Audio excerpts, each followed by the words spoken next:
Halo teman-teman semua, hari ini kita akan mempelajari materi tentang operasi hitung campuran. Oke, operasi hitung campuran sendiri itu terdiri dari berbagai jenis operasi hitung, yaitu ada penjumlahan, ada pengurangan, perkalian, dan pembagian. Oke, di sini supaya kalian cepat untuk menangkap konsep operasi hitung campuran sendiri, kalian harus selalu ingat nih, ada rumus yang namanya kalibataku. Kalibataku ini berartikan kali, bagi, tambah, dan kurang. Oke, untuk lebih jelasnya, kita lanjut ya.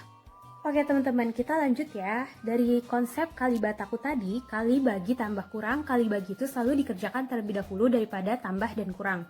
Oke, untuk lebih jelasnya, kalian bisa untuk memperhatikan atau mencatat ya, karena ini rumus dasar untuk mengerjakan operasi hitung campuran.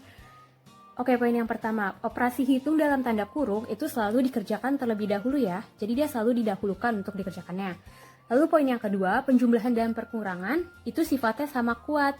Jadi apabila ada penjumlahan dan pengurangan di dalam satu soal, kalian harus mengerjakan yang berada di sebelah kiri terlebih dahulu ya. Contohnya, 500 dikurang 100 ditambah 200. 500 dan dikurang 100 itu pengurangannya berada di sebelah kiri ya, maka dia dikerjakan terlebih dahulu. Di sini 500 sama 100-nya kita bisa dalam kurungin dulu. Lalu ditambah 200, 500 dikurang 100 hasilnya 400, ditambah 200 hasilnya 600. Oke, poin yang ketiga, perkalian dan pembagian itu bersifat sama kuat. Jadi sama kayak poin 2 yang tadi, maka dikerjakan terlebih dahulu itu yang berada di sebelah kiri. Contohnya, 4 dikali 6 dibagi 2. 4 kali 6 ini berada di sebelah kiri kan, maka 4 kali 6 ini kita kerjakan terlebih dahulu dengan cara memberikan tanda kurung, baru dibagi 2. 4 dikali 6 hasilnya 24, dibagi 2 hasilnya 12. Oke, poin yang terakhir. Perkalian dan pembagian itu lebih kuat daripada penjumlahan dan pengurangan, maka perkalian dan pembagian itu harus dikerjakan terlebih dahulu daripada penjumlahan dan pengurangan. Contohnya, 24 dikurang 6 dikali 2. 6 kali 2-nya kita kerjakan terlebih dahulu ya. Jadi sama dengan 24 dikurang dalam kurung 6 dikali 2, hasilnya 24 dikurang 12, hasilnya 12 ya teman-teman. Oke teman-teman, kita langsung masuk ke sesi latihan soal dan pembahasan ya. Kalian bisa mengerjakan soalnya terlebih dahulu, terus nanti kalian bisa komen di kolom komen, oke? Jadi soalnya itu 0,25 dikali 3/4 dibagi 2,5. Di sini aku mau ngerjainnya ini diubah ke bentuk pecahan ya teman-teman. Oke, jadi sama dengan 0,25 kita ubah jadi bentuk pecahan. Di belakang koma ada 2 angka, maka dia seperseratusan ya. Jadi 25 per 100 dikali 3/4-nya tetap ya, dibagi 2,5, di belakang koma ada 1 angka, maka dia per 10. Jadi 25 per 10. Nah, selanjutnya ini bisa kita kecilin ya pecahannya teman-teman. Jadi 25 per 100 kita kecilin jadi 1/4. Lalu 3/4-nya tetap dikali 3/4 dibagi, ini dibagi 5 ya. Jadi dibagi 25, dibagi 5 jadi 5/2. Oke, hasilnya 1 dikali 3. Ini dikerjakan terlebih dahulu yang perkaliannya ya teman-teman, karena dia berada di sebelah kiri. Jadi 1/4 dikali 3/4 hasilnya itu 3/16 dibagi 5/2. Oke, jangan lupa ya teman-teman, kalau misalnya pembagian itu kita ubah menjadi perkalian dan penyebutnya jadi berubah jadi naik ke atas. Jadi 3/16 dikali 2/5. 3 dikali 2 hasilnya 6, 16 dikali 5 hasilnya 80. Ini masih bisa kita kecilin ya, jadi ini kita bisa dibagi 2 hasilnya 3/40. Oke, ketemu deh hasilnya. Oke teman-teman, kita lanjut ke nomor 2 ya. Soal nomor 2, 2/10 ditambah 2/5 dikali 0,2 dibagi 2,5. Oke, di sini kita ubah menjadi bentuk pecahan juga ya teman-teman. Jadi sama dengan 2/10 ditambah, jangan lupa perkalian harus dikerjakan terlebih dahulu. Jadi ini kita dalam kurungin 2/5 dikali 0,2-nya diubah jadi pecahan. per 10 jadi 2 per 10, tutup kurung, dibagi, 2,5 nya juga diubah jadi pecahan, jadi 25 per 10. Oke, sama dengan, ini kita kecilin terlebih dahulu ya. Ini jadi 1 per 5, ditambah 2 per 5, dikali 1 per 5 dikecilin, lalu dibagi 5 per 2.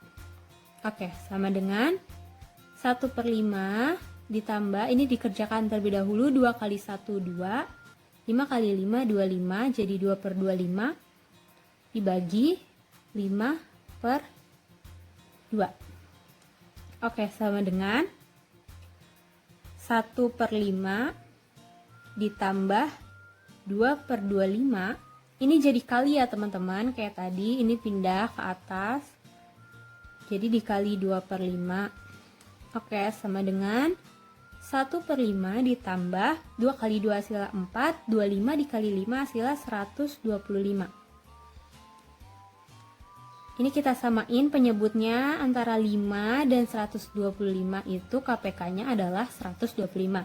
125 dibagi 5 hasilnya 25, dikali 1 25, 125 dibagi 125, 1 dikali 4 hasilnya 4. Lalu ini tinggal ditambah aja, 25 per 125 tambah 4 per 125 jadi 29 per 125.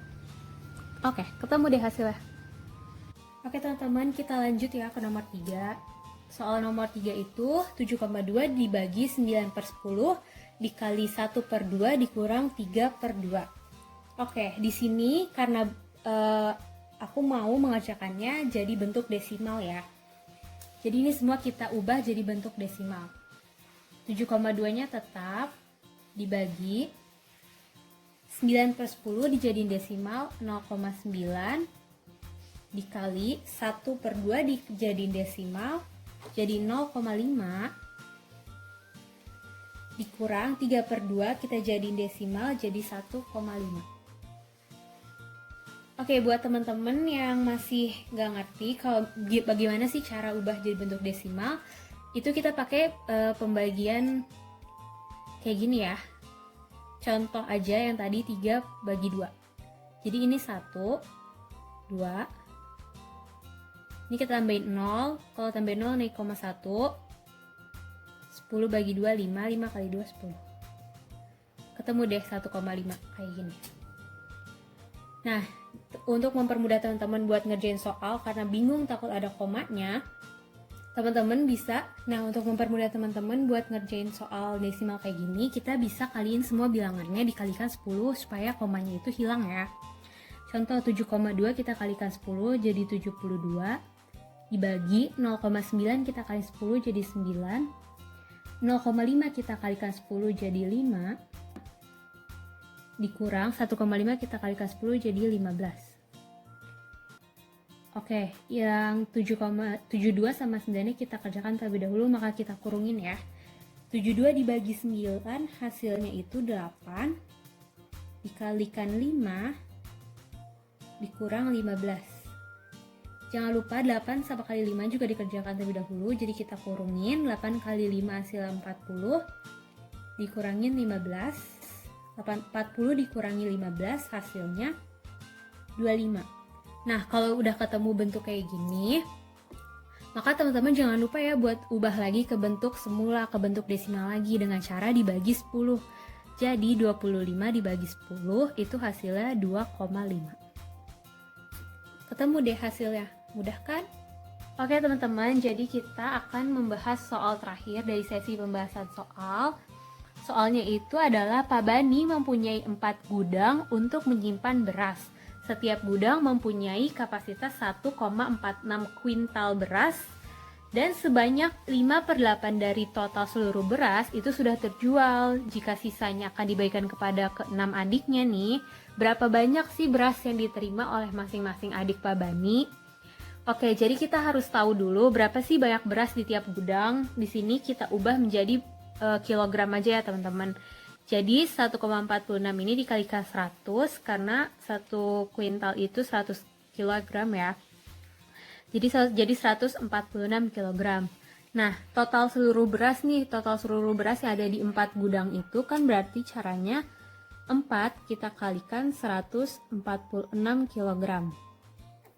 Hasilnya 584 kg. Nah, beras yang terjual tuh kan tadi diketahui itu 5/8 dari seluruh beras ya, dari total seluruh beras. Total beras. Nah, kita cari nih berapa sih sisa beras yang akan dibagikan. Kita umpamain aja seluruh beras itu 1, sedangkan yang sudah terjual itu kan 5/8 ya. Lalu kita kaliin deh sama total seluruh beras tadi tuh 584 kg. Oke, 1 di sini karena penyebutnya 8 jadi 8/8 dikurangin 5/8 dikali 584 kg. Karena di dalam tanda kurung jadi kita kerjakan terlebih dahulu ya. Jadi 38 dikali 584 kg. Hasilnya adalah 219 kg. Ini sisa beras ya.